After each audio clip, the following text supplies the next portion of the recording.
সিলেটে টিউশনি ফির অবস্থা খুবই বাজে। সো যদি কারণ মিডিয়া ফি থাকে 50%-এর উপরে। কোনো ফ্রেন্ডের সাথে ভালো কানেকশন থাকলে অনেকগুলা মিডিয়ার সাথে কানেকশনে যাওয়া যায়। আরেকটা জিনিস হলো সিলেটে কিন্তু টিচারদের পেমেন্ট অনেক কম, 2 সাবজেক্টে দেখা যায় 3 থেকে 3.5।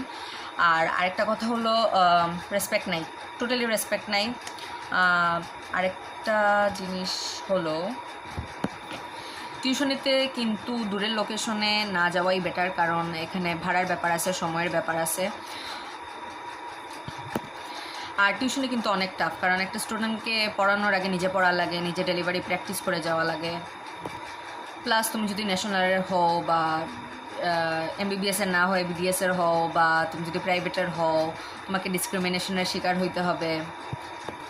তোমার যোগ্যতা থাকা সত্ত্বেও তোমাকে জাজ করা হবে, তোমার যে যোগ্যতা আছে সেটার প্রমাণ দিতে হবে। Huge work.